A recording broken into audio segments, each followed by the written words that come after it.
Welcome to Lake TV's Community Spotlight show, brought to you by the great folks at COMC, Central Ozarks Medical Center, where your health is their mission. We've got a very important, very famous person with us here today. It's County Commissioner James Gohagan. How are you, sir? Good. Thanks for having me. Thanks for coming by and joining us. Appreciate it very much. So, County Commissioner, high stress job, but you have done, you've really made a name for yourself over there in your first couple of years as Commissioner. Has it been worth all the strife and struggle? Yes. Okay.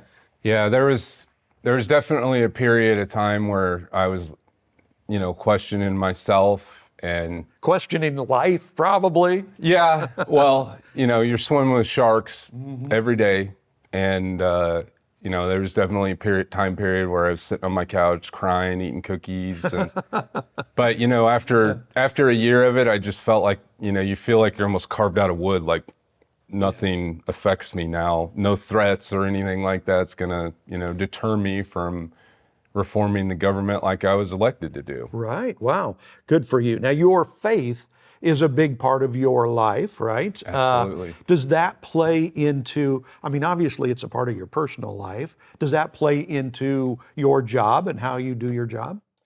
Yes. Well, like I talked about that first year, sitting on the couch, I did read and we were actually going through it at church. I read Psalms a lot and the story of David and all the struggles that, he went through. And, that really helped me.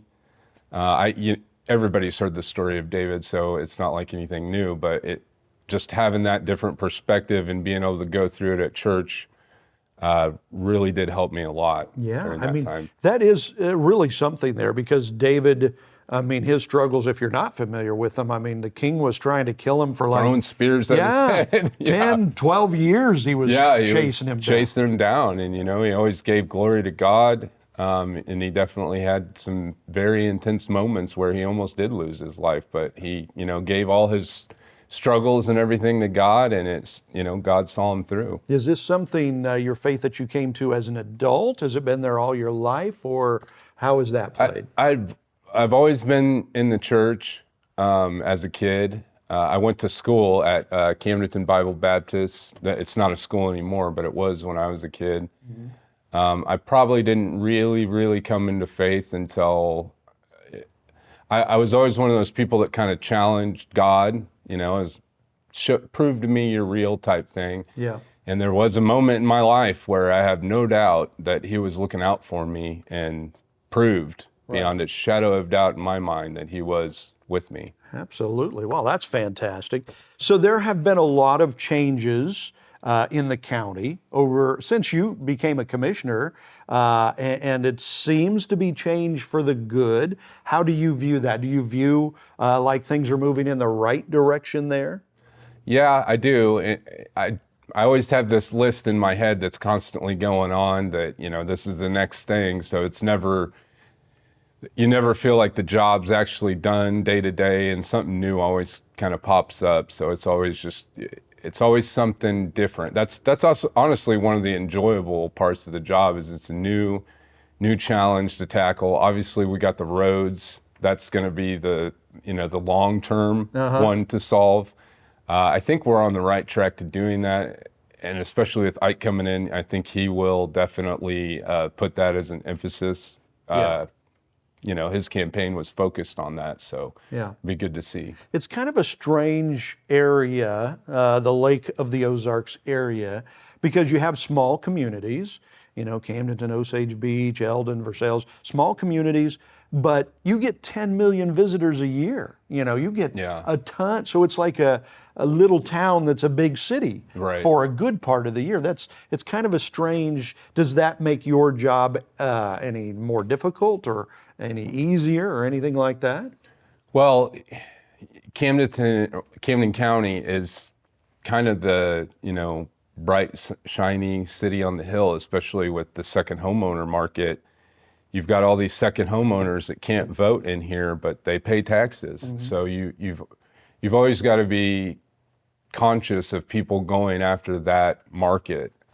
So that does make it a little bit difficult because they want to have a voice too, and it's important to listen. You know, they pay taxes, but they can't vote.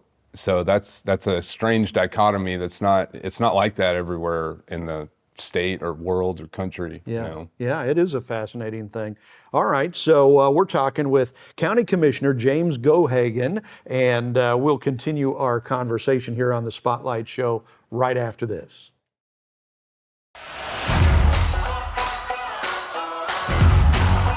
If you love the lake, you gotta love Lake TV.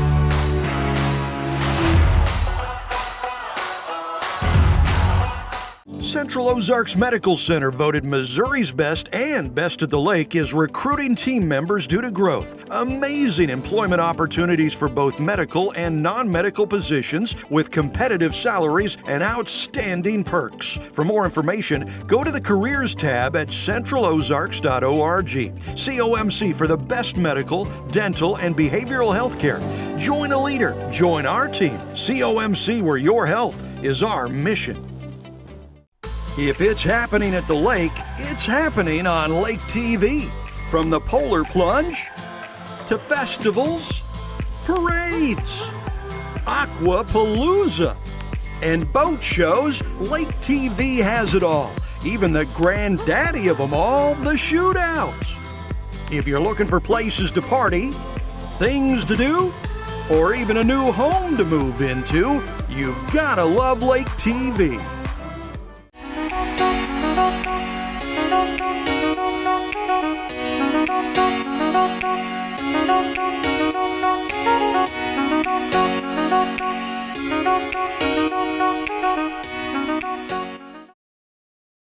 Welcome back to Lake TV's Community Spotlight Show, brought to you by the great folks at COMC, Central Ozarks Medical Center. We're talking with James Gohagan, County Commissioner for Camden County. So what does a county commissioner do? For those of us on the outside looking in, we're going, what's that guy doing all day? So what does your day look like?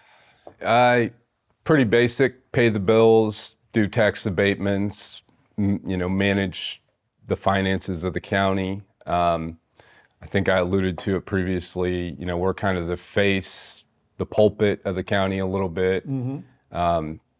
I have kind of a different philosophy than some other people. I believe it's the role of the local government to challenge the state and the role of the state to challenge the federal. So, that sometimes clashes with a lot of people's beliefs, like, oh, you've got to do this because the state law says so. Well, maybe we can push it a little bit and see what happens. Right, right. Do you enjoy that? Are you enjoying this? I mean, because you do take some fire from the community for people who don't like what you're doing and stuff like that. Do you enjoy it? Yeah, I think serving my community is the highest honor I've ever had in my life, honestly. Yeah. Yeah. And you got into politics not because you always wanted to be a politician, but apparently the Department of Natural Resources started a quasi-governmental body just because of you. Yeah, right? they got, well, I had a lot of people around me helping me, but I was kind of the driving force, and I think I'd wore them out and wore them down so much that they were, they gave us the Kit Kat board just to kind of placate and give us an avenue of direct communication and direct, involvement in the process of cleaning up, And what was that whole issue over? Trichloroethylene, they had dumped, I forget how many millions, like 2 million pounds into the town. And they had got the water portion of it clean, but then the second issue, was kind of a new thing that they discovered was vapor intrusion through your houses. Uh-huh. So it would come out through the sub-slab and there would be vapor. Wow.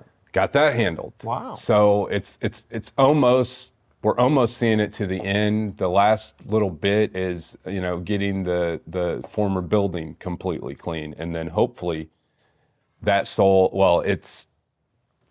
it's got ownership, and they're wanting to turn it into a medical marijuana facility. So, and if it did get that, it would probably be one of the largest in the Midwest. Interesting. Okay.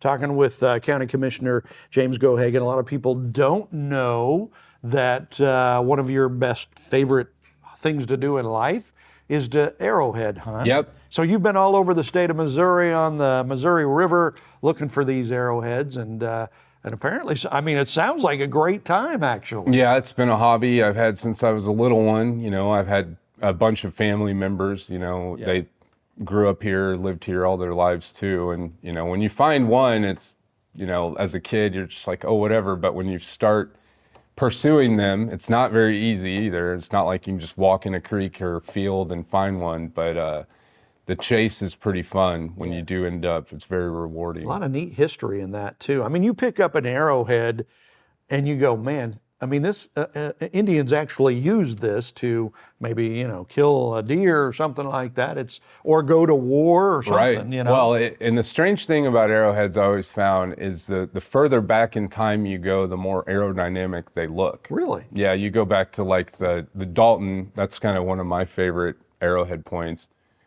You go back to that and it's very, very aerodynamic. And then when you get closer to like the woodland era, they become chunkier, bigger, you know, they're hunting, you know, spear fishing and stuff like that. Okay, interesting. I never even thought about that. So the country has been going through a difficult time for various reasons, politics, COVID, all that stuff for the last few years. Being a politician, you have to deal with some of that. Any advice for red-blooded Americans dealing with being anxious about things, worried about things? What is your advice? I think it is important to listen to everybody, not just, you know, your core base. The best way to, I guess, defend a position is to know what the opposition is going to say and how they're going to react to it. So I think, and that's something I had to learn. You know, listen to all sides. You don't just represent one core group of people that, you know, you represent the entire first district. Do you have hope, positive hope for the country? It seems, again, just so much turmoil. People talking about civil war and all that stuff. Do you have high hopes for this country and where we're going to go, or do we have some difficult times ahead? You know, this is going to get pretty deep, but I feel like there was a great stain on our nation for a long time. And I feel like the Supreme Court removed that. And I feel like when they did remove that, I feel like God gave a little bit of his blessing back. And I think we can become a great nation again. Right. Well, and there is that hope anyway. And I think you almost have to cling to that hope, right? To try to keep it alive, keep things going in the right direction. With Camden County back home here growing so much lately, is it tough to keep up with that as a county commissioner and all the different things going on? It is sometimes tough. You know, you've got to make a right decision. What's good growth? What's bad growth? I really do believe we're the land of milk and honey, though. Yeah. And we definitely proved that during COVID. So it's exciting to see, you know, the outside world kind of accepting of our culture, because we've always been this way. We've always been a defiant people that, you know, we kind of blaze our own trail. Yeah. And we haven't ever looked back, and it's been fruitful. Yeah, and people want to be here now. Right, that's for yeah. sure. So as a county commissioner, do you like to hear from your constituents, from the people? Oh, yeah. How do they get in touch with you? How do you want to hear from them? You know, I go on camdenmo.org. It's got my email listed. I'm very easy to find on Facebook. Right. And I think that's that kind of gave me an advantage in a lot of ways, because I was communicating with people all the time during my campaign. And it's really easy to reach out to me. Right. So what's the best way? James, James _ Gohagan, Gohagan, @camdenmo.org. Okay, there you go. So you heard it from the commissioner himself. He wants to hear from you, get your thoughts. Commissioner, thank you so much for taking the time, coming over and talking with us today. We appreciate it. Thank you. That's James Gohagan, Camden County Commissioner, and we appreciate everything you do. Thank you, sir. Thank you. So thank you for joining us, Lake TV's Community Spotlight Show.